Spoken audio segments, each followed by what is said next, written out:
Hello. Tom, do you hear me? Yes, I do. Hi, Tom. Thank you so much for joining us. It's very much appreciated. It's a very special day, of course, in the United States, and it's already quite late in the afternoon or early evening, and of course the first results have already come out. I nevertheless, before going to to the results or the anticipation of some of the results, I would like to to focus on a topic that is very dear to you. You have studied it for the last, I think, 30 years, and this has been a topic here for the last two days because this is maybe important to explain.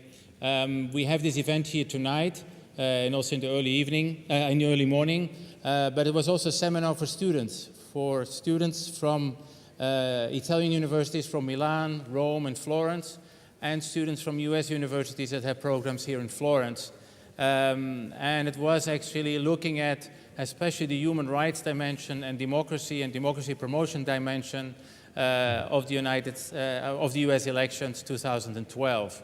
So we have been focused on many issues, and I would like to to touch on some of them with you, given your expertise.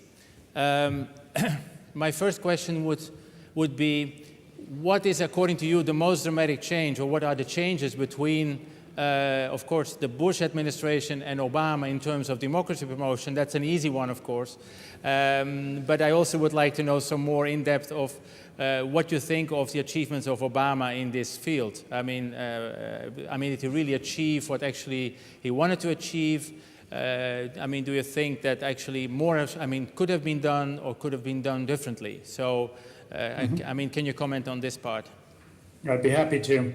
I think when Obama took office in 2009, he was very aware that the democracy subject had become deeply contaminated by the war in Iraq, in the sense that U.S. democracy promotion was seen by many people in the world as hostile military intervention.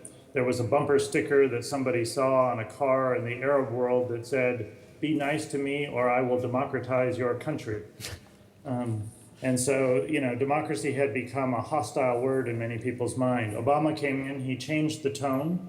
He disattached democracy from the military ventures in Iraq and Afghanistan and said that those are about stability, not about democracy promotion per se, and that U.S. democracy promotion is about universal values, not about military intervention. It's about a cooperative approach and so forth. So there was a real change in tone and approach, which I think was valuable. Now, at the same time, Obama had hopes that if he reached out to the Iranian regime, the Russian regime, and other governments with which the United States had a very difficult relationship, he could, open up a better day of relations. And for that reason, he needed to downplay democracy and human rights in his relationship with some of those countries. So when you had the Iranian elections in the summer of 2009 and the Green Revolution attempted, Obama was actually fairly cautious about being critical of the Iranian government. And so he was already facing the difficult trade-off between his democracy values and his desire to have, a more cooperative approach with some hostile powers. That led to quite a bit of criticism in the United States of him, but I thought at the time it was a reasonable choice or a reasonable path that he was trying to take. But with Iran, it turned out the leaders of Iran were not interested in a sense, negotiations with the United States, and things became more tense and difficult again. Now, have there been disappointments along the way with Obama? I think there have. I think the United States has found it difficult to align its values with its ideals, as is so often the case. So in Pakistan, for example, the United States has continued to try to be friends with a government that's not very democratic in many ways, but needs to do that. So there have been areas of tension like that. Then, of course, the Arab Spring came. The United States faced this question of how to deal with what looked like a wave of democratization in a region where the United States has traditionally supported dictatorship and where the United States is really not sure whether its economic and security interests are really consistent with democratization in the Arab world. So Obama's had a very difficult path in the Arab Spring or the Arab upheavals of finding a U.S. policy that balances the different interests of supporting democracy there with maintaining other U.S. interests. Thank you for this. I have another question, of course. What do you think about the credibility of the United States in promoting democracy abroad? Has there been a sharp decline? Of course, there has been the Bush administration that had its doctrines or its approach. There is still, of course, the U.S. exceptionalism, so there is still a sense of that the U.S. actually, actually promotes, but maybe does then in the end not adhere to, major instruments of international law. So, on the average, what is the credibility of the United States today to promote democracy in other parts of the world as opposed to 10 or 20 years ago? Well, unfortunately, I think it's lower. I think it's lower for a couple of reasons. The damage that was done in the Bush years was serious. The violations of human rights and the rule of law by the United States in Iraq and Afghanistan and elsewhere, the association of democracy with military intervention generally.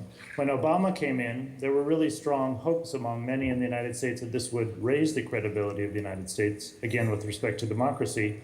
But then that coincided with the global financial crisis, which was triggered by the United States, and then by the difficulties of the US political system to be effective in dealing with these issues. And the world saw a United States political system which was highly polarized, first of all, and secondly, just flooded with money in a way that I think is very off-putting to many people in the world when they see a US political system so dominated by money. So I think although Obama himself as a global figure has a lot of credibility, the US political system behind him is really troubled in its reputation in the world. And so just as Europe's own democracy promotion is affected by the European economic crisis and by Europe's own political governance problems, so too the credibility and reputation of the United States is still struggling. So we're really facing a difficult period for international democracy support. Let us get a little closer to some of the major crises at hand. First of all, we had last year, the Libyan case, intervention, external intervention, change of regime, and at least to some extent, some, let's say, start of some more democratic process has actually come about, although with all the difficulties and also the casualties, also among, of course, US citizens. What does this all tell us what we can expect from the Syrian case, which is even more complicated and comes after the Libyan case, of course, in which, many argue actually that the external forces actually overstepped their mandate, and therefore others, that now it's much more difficult to actually intervene in Syria because Russia and China are not coming along for various reasons. So, what can be done about the Syrian case? What can what can the US do? What can Europe do? What can the external actors do to promote anything that would actually stop the bloodshed and eventually, of course, start a process of reconciliation and who knows, at some point, democracy? And also, sorry, Imko, if I might add something, if I was going to ask the same thing about Syria, if you think that having Obama or having Romney as a president would change the attitude of the U.S. in the Syria crisis. Okay. The Syria case highlights, in the comparison with Libya, the fact that the Arab Spring or the Arab upheavals is turning into a process in which every single case is extremely different from the other. It appears to be a wave of political change passing through the region, but it's turning into a case by case in which every case presents very different sort of problems and possibilities. So many people have been saying if France, Britain, and the United States could intervene in Libya, then why not in Syria? And then we fall immediately into an analysis of case by case of what all the differences are. And I think those who say, why don't we have a consistent policy throughout the region, are not being realistic about the fact that policy really is inevitably country by country. You try to apply your principles, but then specifics of the country make it difficult. In the Syrian case, the United States does feel boxed in. It feels boxed in on the one hand by Russia and China, which really do not want assertive Western diplomacy or intervention here, and they're angry. They were angry about what happened in Libya, and the United States is already having a difficult time in its relationship with both countries, particularly with Russia, and it has to ask itself, how much do we want to irritate that relationship more for the sake of Syria? So it's boxed in on the one hand by that, and then on the other hand by the fact that in Syria, the opposition is messy, it's divided, it has extremist elements, and it's not clear, who you're really supporting. So the United States feels this box on both sides, international diplomacy. The reality in Syria And thus the United States, and I would say France, Britain, Italy, and others are stuck in this very uncomfortable, excruciating, painful place in the middle of watching the crisis unfold in Syria, feeling boxed in and not able to do anything very productive. And it's been extremely painful. So I think serious people in Washington have been looking very carefully, trying to say, what more can we do for the Syrian opposition that would help bring them together without trying to lead that effort, without trying to get Russia and China too irritated, respect the United Nations process, try to give it as much weight as possible. All that's been done in a reasonable way, but reality is unpleasant and has led to ugliness here. I think if either candidate comes in, or whichever candidate comes in as the president, we won't see a dramatic change. Romney talked tough in some of the debates and in some of his campaign appearances, but when you scratch what he said and look at it carefully, he wasn't really proposing anything more except perhaps stepping up a little bit of the logistical support to the rebels. Obama will face the same reality tomorrow if he's reelected that he faced yesterday, and I don't think he'll feel a great deal more space to act. So unfortunately, we, and I would say the West generally, are in an extremely difficult box on Syria. Also because I'm asking if I ask myself, after withdrawing from Iraq and having the problems in Afghanistan, could the American people understand an American intervention in Syria? I doubt it.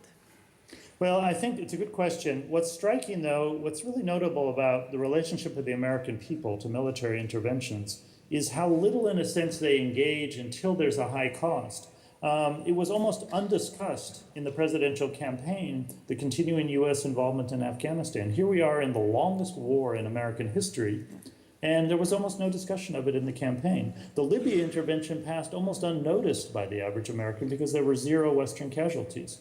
And so the Syria intervention, actually in the box that Obama's in, you're certainly right, there's a lot of fatigue in the United States about these military interventions, but it's these other elements of the box, the Russia-China factor, the messy Syrian reality, that are the bigger constraints than public opinion. What is the best thing the next US president can do to promote democracy around the world? What is the best approach, according to you? Find a meaningful way to begin to improve the American political system. If we don't set a better example for the world, it doesn't really matter what we do internationally in terms of trying to promote these values. We have to show that we're a country capable of not only obeying human rights and the rule of law in our practices abroad, but practicing some effective democracy at home. It's embarrassing. It's a disgrace for the United States to be fighting over, who got to vote in Ohio and how long you had to wait in line, and thousands of lawyers lined up to attack each other, a political system flooded with money. We have to be better on those things. And so I'm a foreign policy specialist, and I believe the United States and its Western European friends can stand up for these values abroad. But job number one for us is to get our act together, clean up our own political house, and show that we can practice what we preach. Yes, of course. I mean, you know that I know a little bit about the topic, and I just really appreciate also this remark that came also very much up in the discussion with the students here. I mean, why, and especially with students also from Asia, especially from China, so why does the West and especially also the US promote democracy if there are problems at home? I mean, what gives actually the moral, let's say, ground to actually go elsewhere and promote values that, I mean, first of all, full stop, and then adding another argument to it, especially when at home not everything is in order. And of course it is less in order today than it was probably a number of years ago. And I think also to the credibility or some lack of credibility that Obama maybe has, he didn't close Guantanamo Bay. He did not succeed on a number of issues that are, of course, highly visible, internationally speaking, and this is certainly not, not a good element for his record. So, in that sense, do you think that he will be able to address, any of these problems, or we will have again, let's say the polarized system, and that the House and the Senate will be split between the two, and they will not go across the aisle, and in the end, there will be some kind of deadlock? Well, unfortunately, I think the roots of the polarization are very deep in our society. We really have a society here, actually in contrast to most Western European societies, where there's basically two social visions. One is a modernizing vision of a society moving ahead, in a sense, with many features of what we would consider social modernization. Another is a reaction to that saying, wait a minute, we're not sure we want abortion, gay rights, control of the government over guns and so forth. We want a traditional society which is informed of values way from the past and draw heavily on religion. So we're in the middle, at the start of the 21st century, of a very deep debate in the United States about the 20th century in a way. Whereas most Western European countries have come to a consensus. Of course, there are center-right, center-left divisions in Europe, but there's a fairly broad consensus on this overall social vision of a Western society. Interestingly, the United States, the country which Europe looks at as sort of more modernistic than Europe, is having a deep debate about traditionalism versus modernity that Europe is no longer having. There's a long way of saying, unfortunately, if Obama is reelected or if Romney is elected, I think we're going to still be stuck in a very polarizing debate because it actually has quite deep social roots. Tom, thank you very much for being with us. There is another interview waiting online, so Yeah, I think you shouldn't wait. myself. And you probably have plenty as well. So Yeah. thank you so Okay. much for joining us. And thanks again. Thank No, you. thanks for